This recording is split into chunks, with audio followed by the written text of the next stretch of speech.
బుడమేరు వరద ఉధృతికి విజయవాడలోని సింగ్ నగర్లో పరిస్థితి దారుణంగా మారింది. వరద నీరు బయటికి వెళ్లకపోవడం, ఆహారం దొరక్కపోవడంతో సింగ్ నగర్ను ప్రజలు ఇల్లు ఖాళీ చేస్తున్నారు. ఎన్డీఆర్ఎఫ్ పనితీరుపై సింగ్ నగర్ ప్రజలు ఆగ్రహం వ్యక్తం చేస్తున్నారు. బోట్లు పాడవడంతో సిబ్బంది పక్కన పెట్టారు. అవస్థలు పడుతూనే నీటిలో నడుచుకుంటూ వెళ్తున్నారు గ్రామస్తులంతా.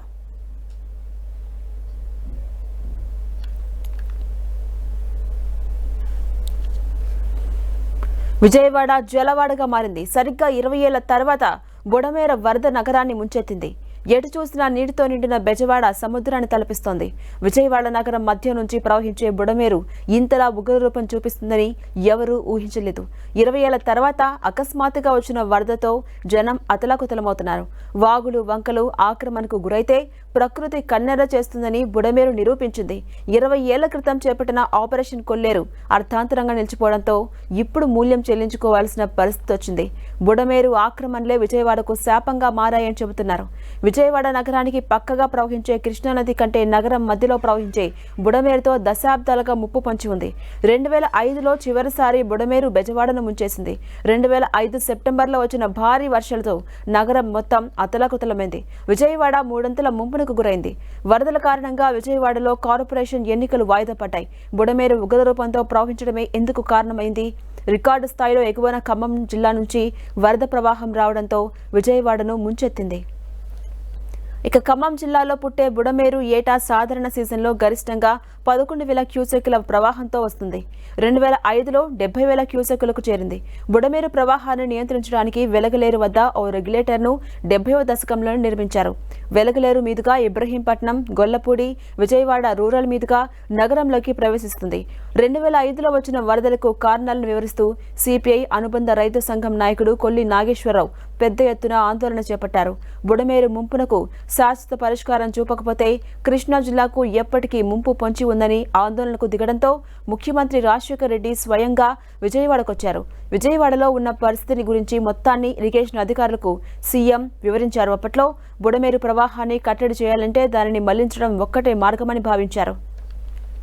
ఇక పోలవరం ప్రాజెక్టులో భాగంగా గోదావరి జలాలను కుడి కాలువ ద్వారా కృష్ణానదిలో కలిపే డిజైన్ అప్పటికే ఖరారైంది. బుడమేరు ప్రవాహానికి దిగువన పోలవరం కుడి కాలువ కృష్ణానదిలో గుర్తించి అలైన్మెంట్లో మార్పులు చేయాలని అధికారులకు అప్పటి సీఎం వైఎస్ఆర్ సూచించారు.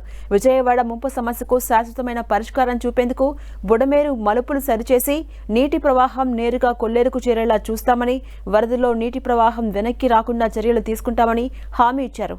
పోలవరం కుడి కాలువ నిర్మాణంలో భాగంగా 2007-8 నాటికి బుడమేరు దిగువ ప్రవాహాన్ని కుడి కాలువలోకి మళ్లించారు. కొత్తగా మరో కాలువను తవ్వకుండా విజయవాడ థర్మల్ పవర్ స్టేషన్ నుంచి వచ్చే జలాలను కృష్ణానదిలో కలిపే కాలువలోకి మళ్లించారు. ఇక్కడే సాంకేతికంగా ఓ సమస్య ఏర్పడింది. పోలవరం కుడి కాలువను గరిష్టంగా 37,500 క్యూసెక్కుల ప్రవాహం ఉండేలా డిజైన్ చేశారు. వీటీపీఎస్ మీదుగా ప్రవహించే కాలువలకు అంత సామర్థ్యం లేదు. వాటిని వరద ప్రవాహానికి అనుగుణంగా పెంచాలని ప్రతిపాదనలు ఉన్న థర్మల్ పవర్ ప్రాజెక్టు లోపల కాలువలను విస్తరించే పరిస్థితి లేకపోవడంతో బుడమేరు వరద ప్రవాహానికి అనుగుణంగా కాలువల సామర్థ్యం పెరగలేదనే వాదన ఉంది. దీనికి తోడు కృష్ణానది ముఖద్వారంలో ఉన్న నిర్మాణాలు కూడా వరద ప్రవాహాన్ని నిరోధిస్తున్నాయనే విమర్శలు ఉన్నాయి. ఇక వీటీపీఎస్ నుంచి కృష్ణానదిలోకి బుడమేరు వరద నీరు చేరాలంటే కృష్ణానదిలో నీటి మట్టం తగ్గిన స్థాయిలో ఉండాలి. కృష్ణానదిలో ఎగువ నుంచి వరద కొనసాగే సమయంలో బుడమేరు నుంచి వచ్చే వరద ప్రవాహం నదిలోకి చేరదు.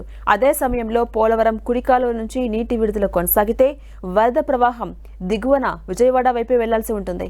20 ఏళ్ల క్రితం వచ్చిన వరదల్లో విజయవాడ నగరంలో న్యూ రాజరాజేశ్వరిపేట, సింగ్ నగర్, పాయికాపురం, కండ్రిక ప్రాంతాలు ముంపునకు గురయ్యాయి. రోజుల తరబడి ప్రజలు వర్షపు నీటిలో చిక్కుకుపోయారు. బుడమేరుకు వెలగలేరు రెగ్యులేటర్ దిగువన మళ్లింపు చేపట్టగానే విజయవాడకు వరద ముంపు తప్పిపోయింది. 2008 నుంచి విజయవాడ రూరల్ మండలంలో వేగంగా నిర్మాణాలు విస్తరించాయి. రాష్ట్ర విభజన తర్వాత ఏకంగా నగరంలో మరో కొత్త ప్రాంతాలు ఏర్పడ్డాయి. విజయవాడ సెంట్రల్ నియోజకవర్గ పరిధిలో న్యూ రాజరాజేశ్వరిపేట ఎక్స్టెన్షన్, నందమూరి నగర్ ఇటువంటి ప్రాంతాలన్నీ విస్తరించాయి. అంతకుముందు అదంతా బుడమేరు పరివాహక ప్రాంతమనే సంగతిని పూర్తిగా విస్మరించారు. ఇక 2005లో చేపట్టిన బుడమేరు డైవర్షన్ పనులు పూర్తిగా అటకెక్కిన సంగతి కూడా ప్రజాప్రతినిధులు విస్మరించారు. బుడమేరు ప్రవాహం విజయవాడ నగరంలోకి రాకుండా ఏర్పాటు చేసిన కరకట్టను 2008 నుంచి పూర్తిగా ధ్వంసం చేసి ఇళ్ల నిర్మాణం చేపట్టారు. ఈ కరకట్ట ఇప్పుడు ఆనవాళ్లు లేకుండా పోయింది. సుందరీకరణ పేరుతో నగరానికి రక్షణగా ఏర్పాటు చేసిన వ్యవస్థల్ని రాజకీయ నాయకులు యథేచ్ఛగా ధ్వంసం చేశారు. కాలనీలకు కాలనీలను విస్తరించి నివాస ప్రాంతాలను విస్తరించడంలో 2009 నుంచి విజయవాడలో ఎన్నికైన ఎమ్మెల్యేలు కీలక పాత్రను పోషించారు. కాంగ్రెస్, టీడీపీ, వైసీపీలకు ఇందులో భాగస్వామ్యం ఉంది. ఇక బుడమేరు ఉగ్రరూపం దాల్చినప్పుడు నీటి ప్రవాహానికి అనుగుణంగా పలుచోట్ల మలుపులు ఏర్పడ్డాయి. 2-3 దశాబ్దాల క్రితం, 4-5 క్రితం బుడమేరుకు వరదలు వచ్చినా పంట పొలాలు మాత్రమే నీట మునిగేవి. కానీ బుడమేరు ప్రవాహంలో ఉన్న మలుపులు నీటి సహజ ప్రవాహ వేగాన్ని తగ్గించి ఊళ్లను ముంచెత్తుతున్నాయి. ఇక విజయవాడ నిడమానూరు ప్రాంతంలో ఉన్న యూ-టర్నింగ్ సవరించాలని 20 ఏళ్ల క్రితమే ఇరిగేషన్ శాఖ ప్రతిపాదించింది. బుడమేరును ఆక్రమణల నుంచి విడిపించి దాని గరిష్ట సామర్థ్యానికి అనుగుణంగా విస్తరించాలని ప్రతిపాదించారు. విజయవాడ మార్కు రాజకీయం ఆ పనుల్ని అడ్డుకుంది. ఇళ్లను తొలగిస్తే ఊరుకోమని హెచ్చరించడంతో ప్రభుత్వం కూడా వదిలేసింది. ఇదే అదునుగా బుడమేరును యథేచ్ఛగా ఆక్రమించేశారు. ఇక వీటీపీఎస్ నుంచి ప్రవహించే వరద ప్రవాహ మార్గంలో ఉన్న నిర్మాణాలు కూడా విజయవాడ ముంపునకు కారణమవుతున్నాయి. వాటిని సరిచేసి సంకల్పం ఏ పార్టీకి లేకపోవడమే ప్రస్తుత పరిస్థితికి కారణమైంది. అలాగే ప్రపంచంలోనే అతిపెద్ద మంచినీటి సరస్సుకు నీటిని అందించే నీటి వనరుల్లో బుడమేరు కూడా ఒకటి. పశ్చిమ గోదావరిలో తమ్మిలేరు, ఎర్ర కాలువలతో పాటు కృష్ణాలో బుడమేరు, కొల్లేరుకు ప్రధాన నీటి వనరుగా ఉంది. కొల్లేరులో వరద ప్రవాహాన్ని స్వీకరించకుండా ఆక్రమణలతో నిండిపోవడంతో వరదలు దిగువకు చేరడంతో జాప్యం జరుగుతోంది. ఖమ్మం, ఉమ్మడి కృష్ణా జిల్లాలో ప్రవహించే వర్షపు నీరంతా బుడమేరు ద్వారా 170 కిలోమీటర్లకు పైగా దూరం ప్రయాణించి కొల్లేరును చేరుతుంది.